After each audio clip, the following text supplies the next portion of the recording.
Hello, this is Janet Michael. In addition to hosting The Valley Today each weekday at noon on the River 95.3, I also produce podcasts, and I'm excited to introduce you to a new podcast series in partnership with Lord Fairfax Community College. Having provided higher education and career training for the past half-century, LFCC is tightly interwoven into the fabric of the Northern Shenandoah Valley and Piedmont regions. Join me every week for conversations with current and former students to hear their funny and inspiring stories as we learn about their journey to higher education, the role that LFCC has played, where they are now, and where they plan to go.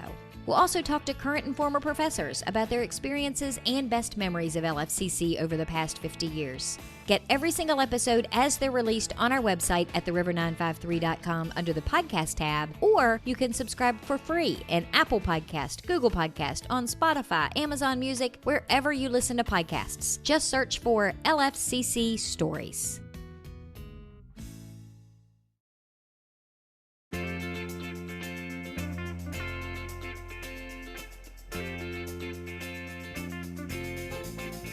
Hello and welcome to The Valley Today. I am your host, Janet Michael. Happy Friday as you are listening to the show today. We, however, have pre-recorded our conversation on a Wednesday afternoon. It is Frederick County Parks and Rec Day, so I am on the Zoom screen today with Tony Baker, as is usual for our Fredco Parks show, but we've got a newbie that is joining us on the Zoom screen today. Sarah Young is also going to chat with us today. Sarah, I understand you are the brains behind all of this really cool programming that's going on at Frederick County Parks and Rec. For now, I am. Yeah. Current programming. Yeah, we've got a lot going on, stuff we're excited about, a lot of different things for the community. So, Tony, how have you guys been doing the last couple of months? I feel like every time we talk, it's been because you've had to change something or you're not sure what's going to work out to be what. Have you settled into a COVID-friendly situation over at Parks and Rec? Yeah, we have. We've been able to pull off some programming this fall. Our flag football league is happening right now. And as well as a fall softball league. We had a successful softball league over the summer. It was pretty much as normal in terms of number of teams. So we did well there.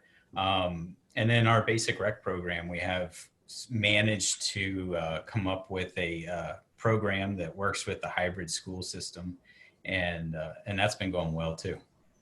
And that probably was the stickiest thing of all, because even though everybody kind of thought we knew what was going to happen until it actually started happening, you weren't 100% for sure that's what was going to happen. Yeah, it was one of those things that we had worked on all summer, really, and things changed here and there. But, it was something that was sort of being worked on right up until we managed to open the doors for it. So, Sarah, I have joked with Tony and Chris on shows in the past that they basically have recess as their job all day long, that they're part of the fun squad. What exactly is it when I say that you are in charge of programming? What does that mean? What do you do at Parks and Rec? I do a little bit of everything. Right now, I do aquatics in the summer. I do events, which range from small events to large community events like Winter Wonderland. Do a little bit of community programming. One of my passions is working with senior adults, 50 and older. I do trips, done a little bit of everything here. I'm going to try not to take offense that you just said senior trips 50 and older, because my birthday was earlier this week and I am over that 50 mark. You can come along. So I get to be part of the fun. Yeah. Yeah, so Sarah's like one of 4 or 5 program supervisors, and they each have an annual calendar workload of programming that they handle.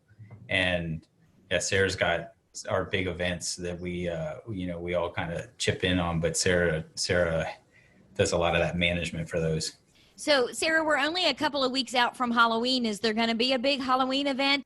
Yeah, we're working on something. We are going to do a Halloween happenings event at Clearbrook Park. Now that is on Thursday, the 29th and Friday, the 30th.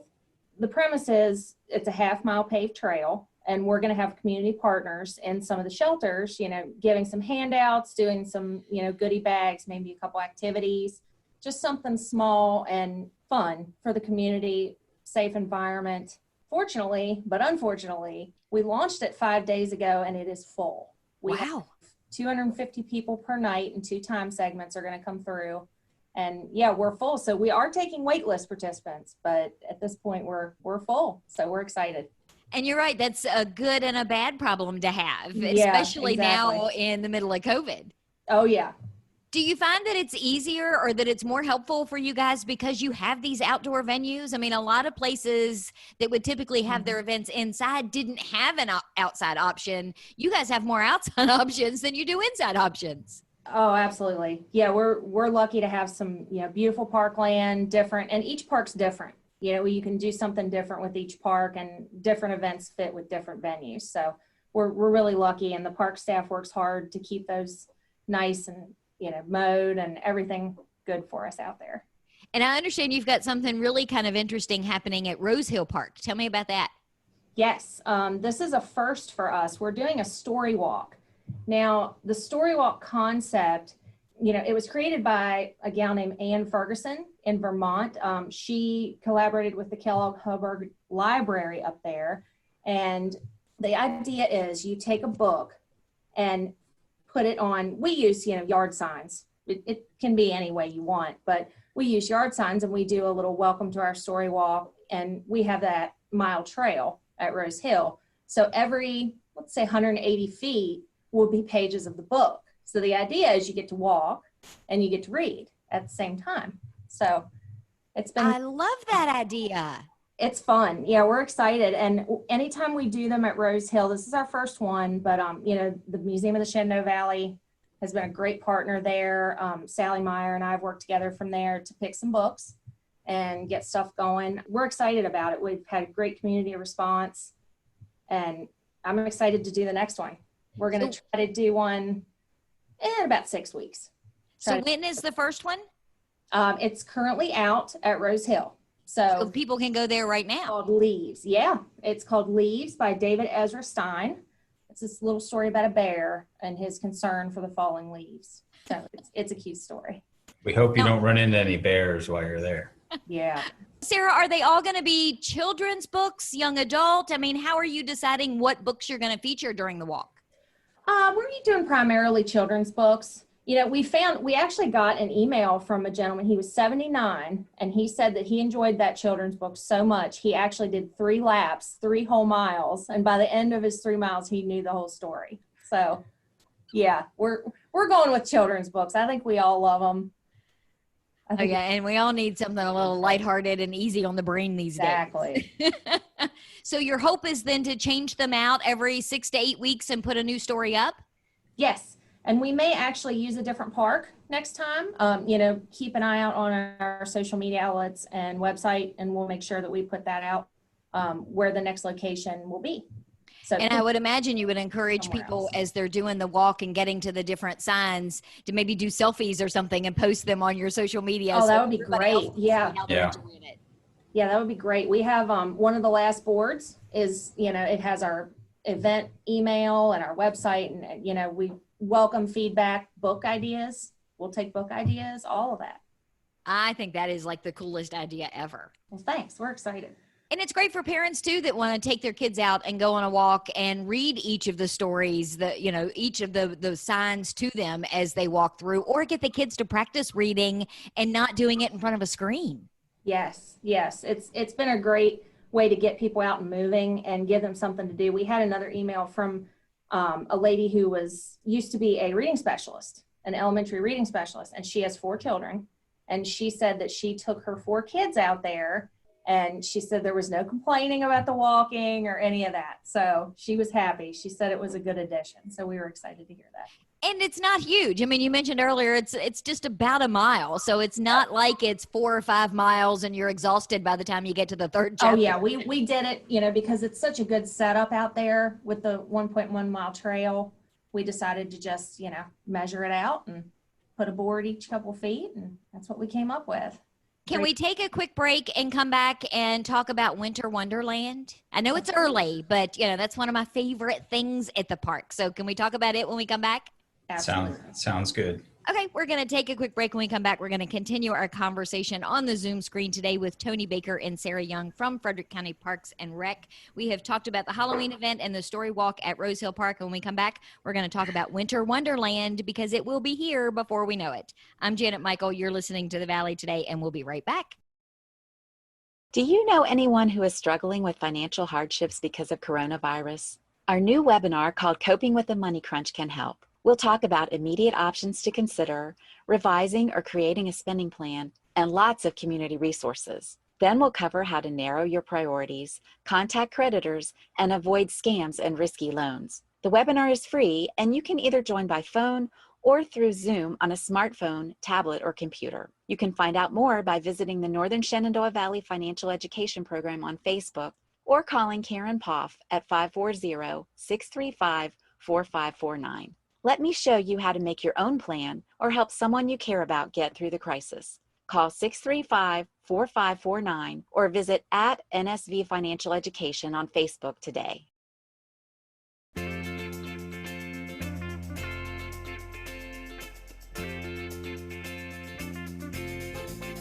Welcome back to The Valley Today. I am your host, Janet Michael. Happy Friday as you are listening to the show today. We are pre-recording our conversation, however, over the Zoom screen so that we can chat with Tony Baker and Sarah Young from Frederick County Parks and Rec. And in the first segment, we talked about their Halloween Happenings event that's going to be going on at Clearbrook Park, which, good and bad, it's clearly a popular event because the bad part is it's already sold out and you got to get on a waiting list if you want to participate. We also talked about the story walk that's happening right now at Rose Hill Park. And we went to a break, Sarah. I said I wanted to talk about Winter Wonderland when we came back, but I skipped over Paws to Pavement, which is happening later this month. So tell me about that first.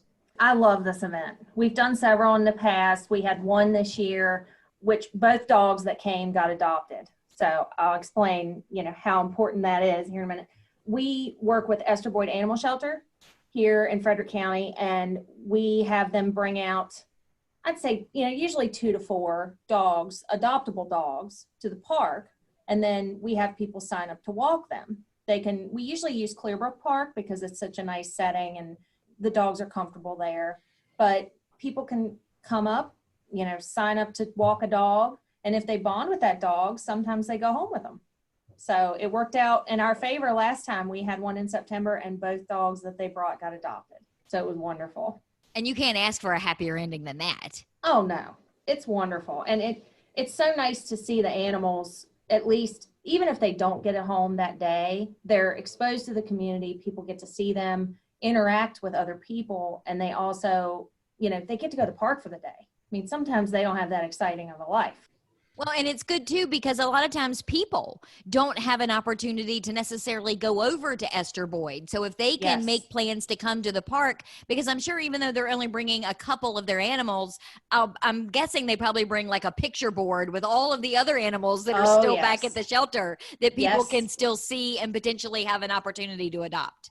Absolutely. Yeah, they have a book with, details and shot records and everything, fun facts about each dog. And it's a great way to get the community and the animals together. Well, and it's a sneaky way, quite frankly. It's a genius, sneaky way of getting these dogs adopted, because how can you walk a dog and then not take it home? I mean, really. Exactly. That's the whole, yeah. So when is that event happening? That is going to be at 10 a.m. on October 24th, and we're going to be at Clearbrook Park in the James Wood Shelter. And you do these a couple of times a year, typically, right? Yes. We usually do, we might go a little earlier in the day in the summers, but we try to do, winter, we kind of lay off a little bit. But yeah, fall, spring, summer, we're out there. You can find the information on either our website or Esther Boyd Animal Shelter. I'm going to use your segue of we try to not do so many of them in the winter as my segue to Winter Wonderland, because I think the most important thing everybody needs to know is it is happening this year. Yes, we're excited. Yes. Yeah. So, and I know you guys are still working out details because, of course, everything is changing, with each passing day. Do you have the dates set for it yet? We do. We are going to, as per usual, we're going to start on Black Friday, and that is November 27th. And we are going to run the show through January 3rd, 2021. Now, we will be closed Christmas Eve, Christmas Day, and New Year's Eve. But other than that, you're open 7 days a week. I mean, it's all week long that this goes on. Do you know yet what your hours will be?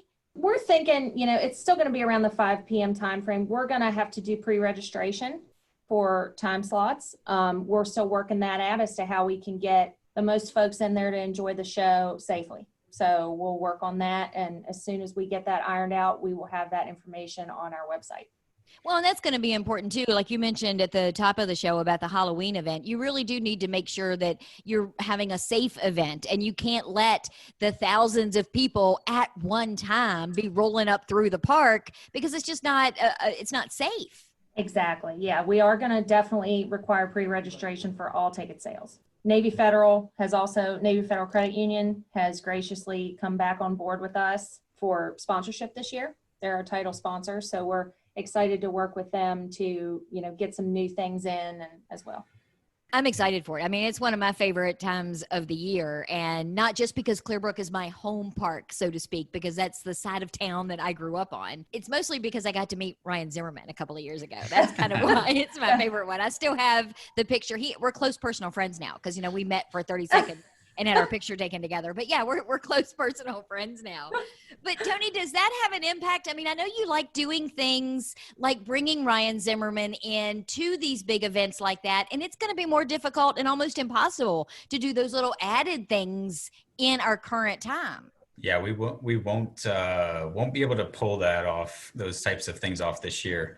With the time restraints on how long people will be able to be in the park, and trying to get a number of groups through the park each evening, things that would typically tend to slow the movement of people around the park. We'll probably be pulling some of that stuff, from this year. But we still have some cool things that we're not going to release yet that we're going to be doing this year. And I think there's a lot for people to look forward to in terms of walking in a winter wonderland. And like Sarah said, we'd like to, obviously thank again Navy Federal Credit Union for supporting this event. And Sarah, you mentioned to me during the break that you had a conversation with Santa today. So this is totally a go. Yes, I did. He is on board. He will be at the park. Maybe not in the traditional sense in the cabin, but he's definitely going to be there. He's very excited, happy that we're going to do the show this year, and happy to make an appearance.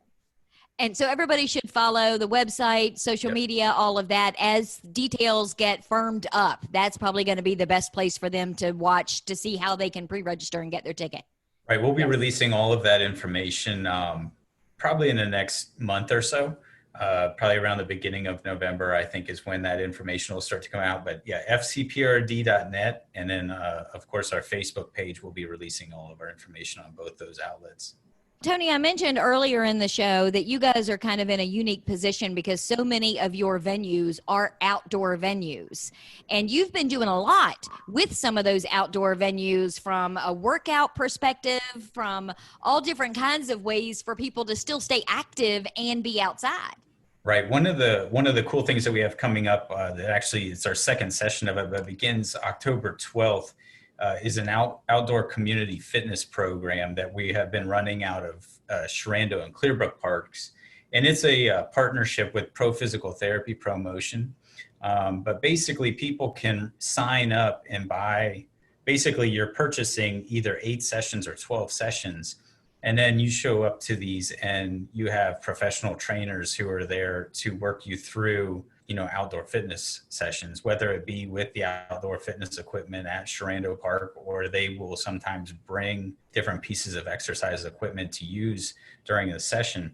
It's something that we had a decent turnout for the first go round of it in September, and it was something that they were on board with doing again in October. So we're going to try it again here, and it's going to kick off October 12th. So there still is time for people to register for that.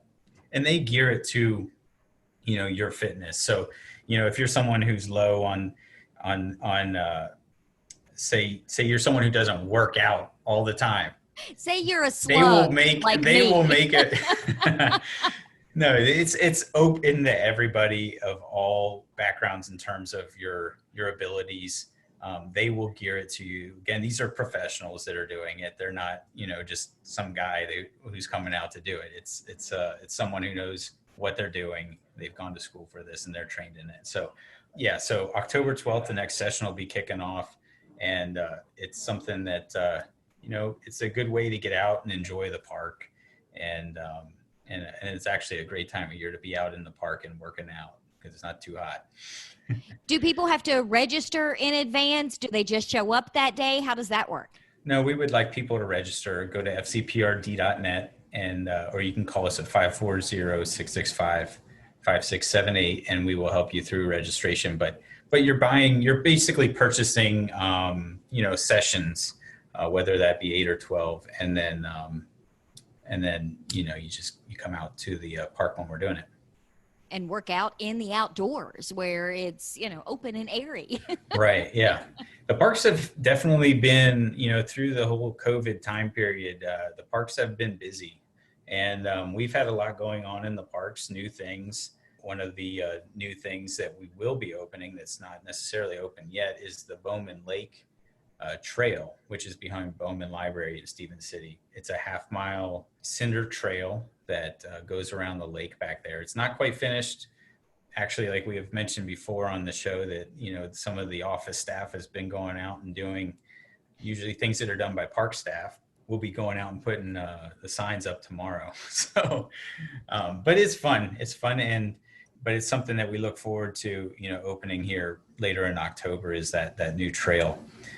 And like we were talking about again, with the Sharando Park exercise equipment, we're going to be installing some of that same equipment at Clearbrook Park, which I think people have been really interested in and wanting something like that in the northern part of the county. Well, and Sarah, I'm thinking, what better trail could you have for a story walk than one that's right behind the library? I know, I'm so excited. I'm already looking up books. And then, Tony, did I hear that you guys are expanding the mountain bike trail? That's right. We actually already did. We added about a mile to Section G. The mountain bike trail system at Sharando Park is between 4 and 5 miles, but and it's broken up into different sections depending on where you come, onto the trail from different walking trails or paths in the park. The mountain bike trail is broken up, and Section G had about a mile added to it. For those who are familiar with the mountain biking trails, I'm sure that they maybe have already experienced it, but something to definitely get out there and check out. The mountain biking trails are a lot of fun and a really good way to get out and exercise and stay away from people. I'm all about staying away from people. Yeah. So get out and check out the mountain biking trails, or disc golf is another thing that's been used, quite a bit. So tell me, before we wrap up, where can people go to get information about everything that we've talked about today? Sure. So our website at fcprd.net has, all the information about the upcoming programs that we just talked about, and you can register for programs there. And then also find us on Facebook. Look us up on Facebook, Frederick County Parks and Recreation, and you can follow along, and you'll, learn there where when Walking in a Winter Wonderland registration opens, and as that information comes out, we'll be releasing it on Facebook as well. I'm going to go turn on notifications. So every time you make a post on your Facebook page, I get a little red notification. So when Sarah comes up with these cool things for us seniors, us 50-plus-year-old seniors, I'll be the first one to know that they're happening. Let's go with active adults. There you go. That's what I've got a title. I think, seniors is the office term. Oh, yeah. I think I was probably in my 30s before I realized that when people said seniors, they weren't talking about high school seniors, that was a whole thing. And yeah, that just goes to show, as we get older, we certainly become more aware of what some of these terms mean and who they're meant for. Absolutely. Well, we are going to wrap up our conversation today. We have been chatting on the Zoom screen with Tony Baker from Frederick County Parks and Rec. Joining him on the screen has also been Sarah Young. Thank you both for coming to hang out with me a little bit on the computer screen today. Thank you, Janet. Thanks. And because it's Friday, I do want to give a quick plug. Again, ties in a little bit. Out of the Darkness experience is happening tomorrow. As you're listening to the show today on Friday, tomorrow, Out of the Darkness experience. The bulk of it is happening as a virtual event on Facebook, so you can follow them on Facebook, but you are encouraged in small groups to go out and walk the Blue Trail at Sharando Park and learn more about suicide prevention. We talked to Rusty and Winter from the Concern Hotline on Monday. So if you need any more details about that, head over to theriver953.com, click the podcast tab. All that information will be there for you. I will meet you back here on Monday. I'll have a brand new episode of The Valley Today ready to go for you just a few minutes after noon. Meet me back here then.